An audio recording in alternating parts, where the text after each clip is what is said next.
Hello students, welcome to our channel Shyam's classes with Shyam sir. आज हम आपके लिए लेकर आए हैं पोल साइंस का थर्ड चैप्टर का पार्ट 4।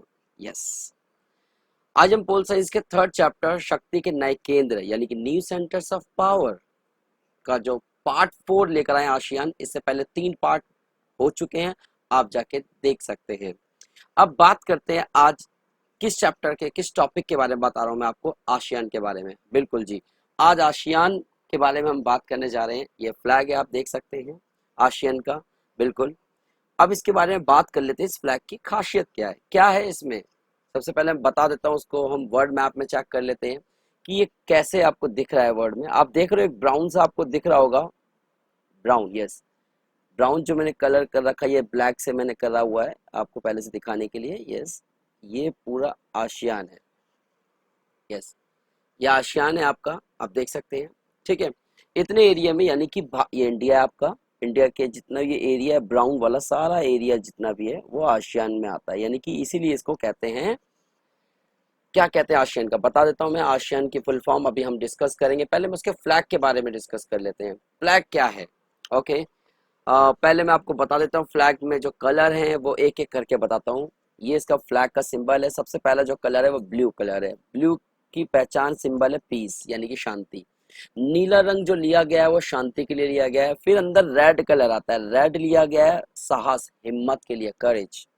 इसके बाद अंदर व्हाइट, ये जो छोटा सा व्हाइट दिख रहा है आपको, ये व्हाइट व्हाइट, इसमें व्हाइट का जो है प्योरिटी यानी कि शुद्धता के लिए। बिल्कुल। और येलो जो अंदर कलर है डमरू का, वो है प्रोस्पेरिटी यानी समृद्धि के लिए। ये सिंबल है इस कलर के। अब बात कर लेते हैं जो इसके अंदर है। ये एक सिंबल डमरू की तरह है। इसमें जो बालियां दिख रही हैं आपको येलो कलर की, वो 10 धान की बालियां हैं। अब मैं आपको बता दूं धान की बालियां क्यों है, बहुत एक क्वेश्चन उठता है और कईयों को मालूम भी नहीं है। धान, चावल निकलने से पहले जिस बाली के अंदर होती है वो उसे धान बोलते हैं, चावल निकलते हैं उससे।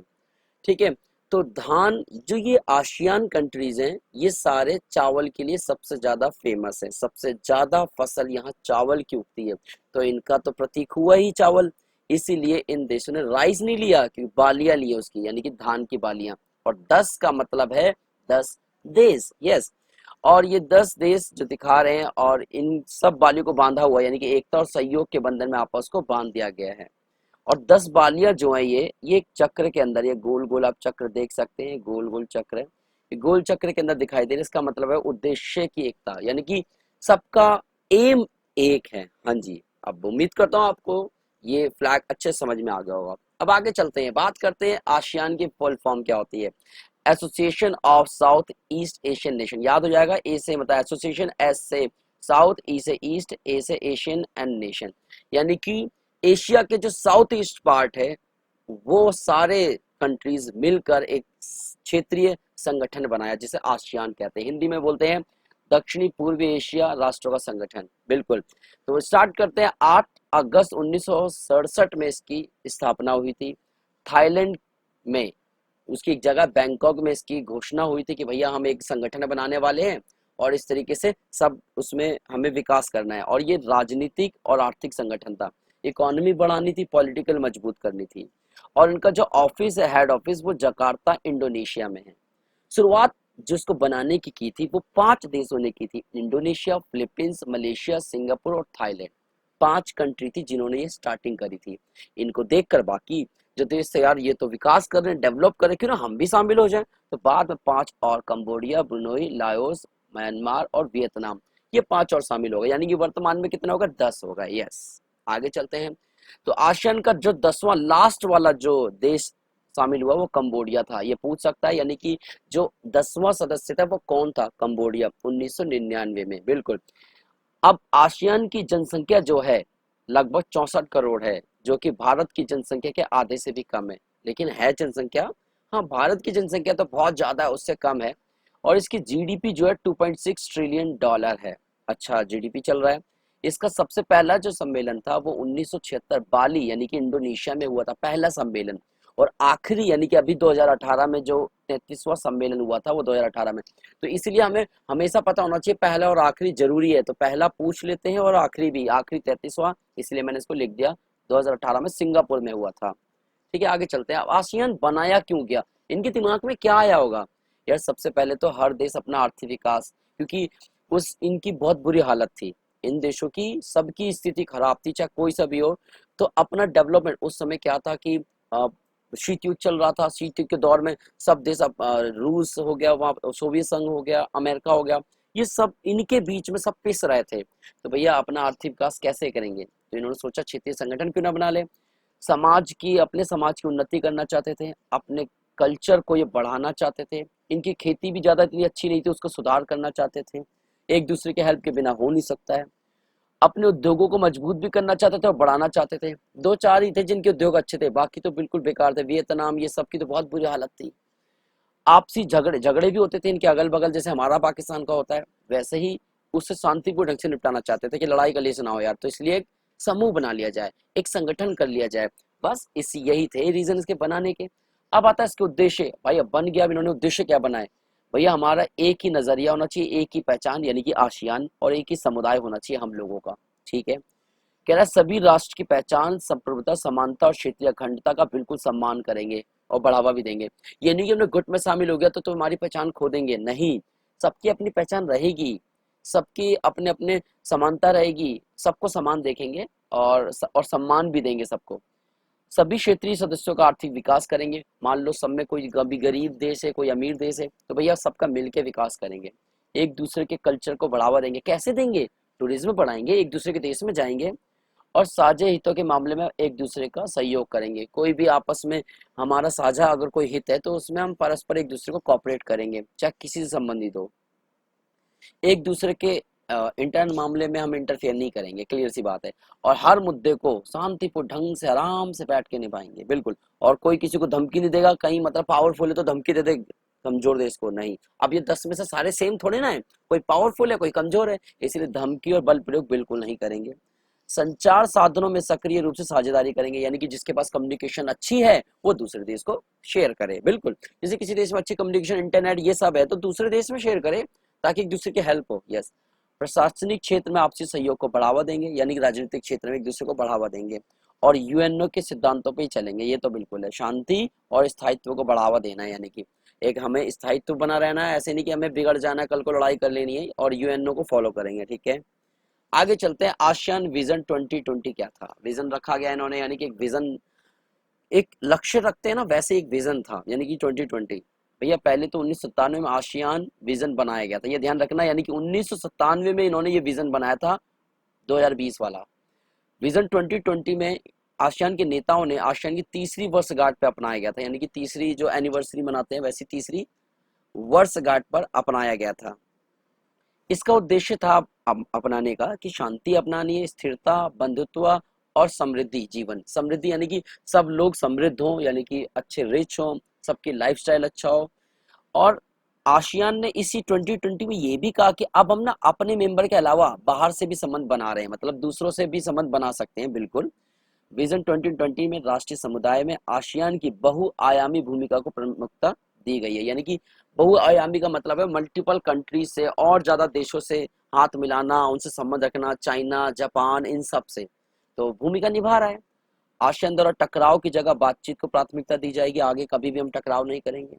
इसी नीति का प्रयोग करते हुए इन्होंने आसियान ने कंबोडिया से टकराव को समाप्त कर दिया।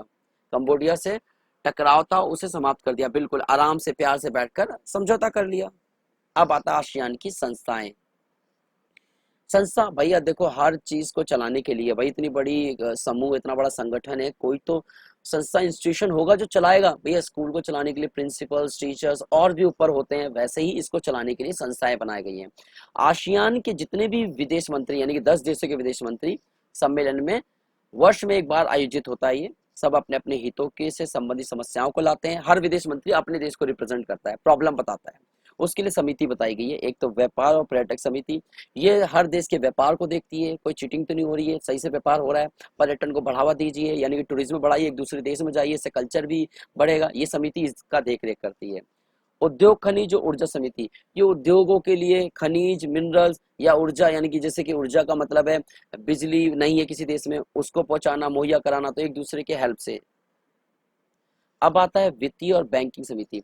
ये पैसों से संबंधित समिति है, यानी किसी देश को उधार चाहिए, ऋण चाहिए, कोई बड़ा प्रोजेक्ट तैयार कर रहा है तो एक दूसरे देश की हेल्प से वित्तीय मुहैया कराया जाता है। यातायात और संचार समिति, यानी कम्युनिकेशंस की हेल्प करना, ट्रांसपोर्ट देना, एक दूसरे देश में पहुंचाना, ट्रेन बाय एयर के लिए जगह देना, या तो इन सब के लिए समिति कार्य करती है। यानी कि व्यापार के लिए अलग हो गई, खनिज ऊर्जा समिति से संबंधित हो गई, एक वित्तीय यानी कि पैसों से संबंधित हो गई, एक यातायात संचार समिति हो गई। ओके, आगे चलते हैं। आसियान समुदाय की स्थापना। अब एक समुदाय अलग है, आसियान अलग है। 2003 के 9वें आसियान सम्मेलन में, 9वां जो सम्मेलन होता है उसमें इन्होंने बात करी कि आसियान समुदाय की स्थापना का निर्णय लिया गया, वही एक समुदाय बनाया जाए। इन्होंने एक सेबू नाम की जगह पर ये घोषणा की थी कि आसियान समुदाय 2015 में हुई, 15 में इसकी स्थापना हो गई। रखा था प्रस्ताव 2003 में किया आसियान समुदाय के लिए, जैसे यूएनओ ने संघ बना लिया था, और यूएनओ कह रहा हूँ सॉरी, जैसे कि यूरोपीय संघ ने अपना एक संघ बनाया, वो भी एक समुदाय था, तो इन्होंने एक समुदाय की स्थापना करने की बात करी 2015 में, जो हो गई। अब बात आती है समुदाय के 3 स्तंभ है, मेन क्या क्या स्तंभ है अलग अलग। एक है आर्थिक समुदाय। भैया आर्थिक समुदाय जो आसियान का है वो क्या करता है, मुक्त व्यापार को बढ़ावा देता है। यानी कि भैया देखो, अब मुक्त व्यापार होना चाहिए, कोई भी किसी से कोई शुल्क प्रशुल्क ना ले। व्यापार क्षेत्र में उदार नीति अपना रहे हैं लोग, बिल्कुल। उदार का मतलब होता है नम्र, हर चीज छोड़ देना, जैसे लाइसेंस विधि है हटा देना, टैक्स है वो हटा देना, ये उदार नीति होती है।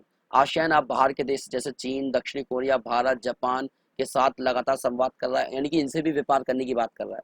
भारत ने भी भैया 1991 में इनके लिए पूर्व की ओर देखो की नीति अपनाई, यानी इनका भी ध्यान दो। लेकिन जब से मोदी आए हैं, मोदी जी हमारे, 2018 में इन्होंने बदलकर एक्ट ईस्ट पॉलिसी अपनाई है, एक्ट ईस्ट पॉलिसी अपनाई है। अब भारत ने सिंगापुर और थाईलैंड के साथ तो मुक्त व्यापार संधि भी अपना ली है, इन्हीं के 2 सदस्य हैं वो आसियान के, और इस तरीके से भारत काफी इंटरेस्ट दिखा रहा है इनकी तरफ। अगला पॉइंट, अगला समुदाय था आसियान सुरक्षा समुदाय। आसियान क्षेत्रीय विवादों को सैनिक टकराव तक न ले आने की सहमति पर है, बिल्कुल। मतलब आसियान का सुरक्षा समुदाय है कि सैनिक टकराव नहीं करेंगे, बिल्कुल सैनिक टकराव नहीं करना, क्षेत्रीय विवाद को हम आपस में निभाएंगे। यानी ये आसियान हर सदस्य को कह रहा है शांति, निष्पक्षता, सहयोग देने को बढ़ावा दे रहा है, ये लड़ाई झगड़ा नहीं करना है, शांति से रहना है, ठीक है। आसियान सदस्य राष्ट्र की स्वतंत्रता, प्रभुसत्ता का सम्मान करेंगे, कहा है, हर विवादों को आराम से शांतिपूर्ण ढंग से निपटाएंगे। 1995 में बैंकॉक शिखर सम्मेलन में दक्षिणी पूर्व एशिया को परमाणु हथियार मुक्त क्षेत्र घोषित किया गया है, यानी कि हम परमाणु जो है वो नहीं बनाएंगे, फालतू का पैसा खर्च करेंगे, इसलिए मुक्त क्षेत्र बनाएंगे। साफ पता लग रहा है, यानी कि हथियारों को ज्यादा प्राथमिकता नहीं दी जा रही है। अब तीसरा समुदाय उन्होंने बनाया आसियान सामाजिक सांस्कृतिक समुदाय। ये क्या करता है भैया, सांस्कृतिक गतिविधियों को बढ़ावा दे रहा है, यानी कि टूरिज्म देकर एक दूसरे के कल्चर को प्रमोट करने के लिए दूर संचार सेवाएं एक दूसरे पे फैला रहे हैं, जहाँ नहीं है उसको मुहैया करा रहे हैं, ताकि ये सेवा सब जगह विस्तार हो। वीजा से जो प्रॉब्लम थी उसके नियम को सरल कर दिया, अभी इजी से वीजा मिल जाता है, बंदा कोई भी कहीं का वीजा ले सकता है आसियान के अंदर, आराम से घूम सकता है, और एक दूसरे के कल्चर को भी बढ़ावा दिया जा रहा है, बिल्कुल। और क्या, आगे चलते हैं। आसियान की उपलब्धियां, क्या क्या अचीवमेंट की है, खासियत क्या है, अब क्या मिला इसे, मतलब ये ग्रुप तो बना लिया इसने, लेकिन इसे अचीवमेंट क्या मिली, उपलब्धियां। भैया आसियान यूरोपीय संघ की तरह तेजी से विकास कर रहा है, भैया उपलब्धि है। वर्तमान में बात करें तो आसियान भारत, चीन जैसे देशों के साथ, दिग्गज देशों के साथ व्यापार और निवेश कर रहा है, क्या बात है। अमेरिका और चीन भी आसियान में मुक्त व्यापार क्षेत्र बनाने की रुचि दिखा रहे हैं। बताओ, अमेरिका तक इस देश को देखने लग गया, इसका मतलब आसियान कहीं ना कहीं प्रोग्रेस कर रहा है, बिल्कुल। भारत ने खुद, ये पॉइंट पहले ही वाला है, आप आसानी से वही पॉइंट दे सकते हैं। भारत भी 1991 में पूर्व की ओर देखो की नीति अपनाई, लेकिन अब कौन सी है, एक्ट ईस्ट पॉलिसी, यानी कि बहुत हो गया देखना, अब काम की बारी है, ये इसका मतलब, बिल्कुल सही। और भारत ने सिंगापुर और थाईलैंड जो आसियान के सदस्य हैं उनके साथ भी व्यापार मुक्त व्यापार संधि अपनाई है, यानी कि उनसे निशुल्क, बिल्कुल प्रशुल्क, सॉरी प्रशुल्क हटाने के लिए बात कही गई है। आसियान को चैलेंज भी मिल रहा है, चुनौतियां क्या मिल रही है। एक तो पर्सनली बाजारों के आर्थिक और सामाजिक स्थिति में क्षेत्रीय असंतुलन, इसका मतलब है क्या है, अगर व्यक्तिगत बात करें ना, आसियान में अभी भी आधे गरीब है और आधे अमीर है, बिल्कुल सही बात है, वही है। और गैप इतना है ना, बहुत बड़ा गैप है आसियान के मेंबर में भी, कोई बहुत अमीर है तो कोई बहुत गरीब है। कैसे, अगर बात करें सिंगापुर की जीडीपी सबसे ज्यादा है और कंबोडिया की बात करें सबसे कम है, यानी कि एक अमीर हो गया सबसे ज्यादा, एक गरीब हो गया, तो फिर क्या फायदा कह रहे हैं कि हम सबको बराबर करेंगे, नहीं हो पा रहे। सदस्यों की राजनीतिक प्रणाली में असमानता, जैसे कहीं लोकतंत्र है तो कहीं साम्यवादी, कहीं सत्तावादी, मतलब इनकी जो राजनीति स्थिति है ना वो भी अलग अलग है, किसी ने लोकतंत्र अपना रखा है, किसी ने साम्यवादी अपना रखा है, किसी ने सत्तावादी कर रखी है। तो ये थोड़ी चुनौती है आसियान की। अब भारत और आसियान के संबंध पढ़ लेते हैं। बिल्कुल ये इंपॉर्टेंट क्वेश्चन है। और देखो, अगर वीडियो अगर आपको समझ में आ रही हो तो प्लीज प्लीज लाइक करें, शेयर करें। बात करते हैं भारत के संबंध आसियान के साथ। भाई आसियान भारत का चौथा सबसे बड़ा व्यापारिक भागीदार है। बिल्कुल चौथे नंबर पे, बहुत बड़ी बात है। भारत और आसियान के मध्य मुक्त व्यापार समझौता को भी बढ़ावा दिया जा रहा है। भारत खुद कह रहा है कि मुक्त व्यापार तुम हमारे साथ करो, हम तुम्हारे साथ करेंगे। बिल्कुल। भारत ने आसियान के साथ कुछ ऐसे सहयोग दिए हैं: कृषि संबंधित, मानव संसाधन विकास, विज्ञान और प्रौद्योगिकी, क्षमता निर्माण, नवीकरणीय ऊर्जा, पर्यावरण, जलवायु परिवर्तन तथा पर्यटन। ये भारत ने आसियान को मदद की इन चीजों की।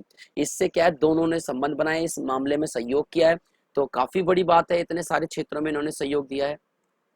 आगे चलते हैं। भारत ने जो नीति मैं बता चुका हूँ, पूर्व की ओर देखो, और अब है एक्ट ईस्ट पॉलिसी, यानी कि अब उसके लिए एक कानून बना दिया कि हमें अब इसके लिए काम करना है। तो भैया इससे आसियान बड़ा खुश है कि भारत हमारे लिए इतना सोच रहा है। ऊपर से समुद्री सीमा और स्थलीय सीमा भी मुक्त रूप से आवागमन कर दी है। उन्होंने भी, म्यांमार, ये सब देशों ने भारत के लिए समुद्री सीमा खोल दी है, स्थलीय भी और समुद्री सीमा भी। 2009 से हर साल आसियान और भारत के दिल्ली संवाद आयोजन होता है। बिल्कुल हर साल 2009 से भारत दिल्ली में होता है ये संवाद। बिल्कुल, और आसियान और भारत के बीच में होता है। इसमें क्या मुद्दा होता है, यानी कि कैसे विकास किया जाए, आगे किस चीज क्षेत्र में हम एक दूसरे का सहयोग दे सकते हैं इस मामले में। और बहुत बड़ी बात करते हैं, 2018 में गणतंत्र दिवस पर भारत ने आसियान को आमंत्रित किया था। बिल्कुल। तो भारत ने आसियान को बुलाया हमारे गणतंत्र दिवस में, कितना बड़ा सम्मान की बात हुई। और सबसे बड़ी, भारत, म्यांमार और थाईलैंड एक रास्ता बनाया जा रहा है। बिल्कुल।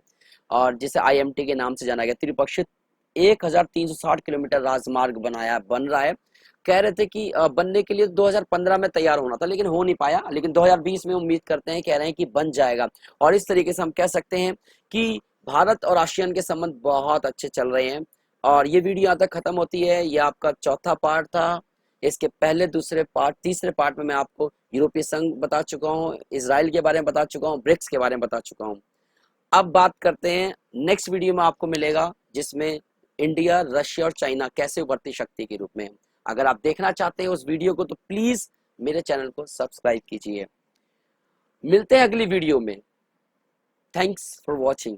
सब्सक्राइब कीजिए, लाइक कीजिए, कमेंट जरूर करना, बताना कि आपको वीडियो कैसी लगी है। और हाँ, बेल आइकन प्रेस करना ना भूलें। Thank you.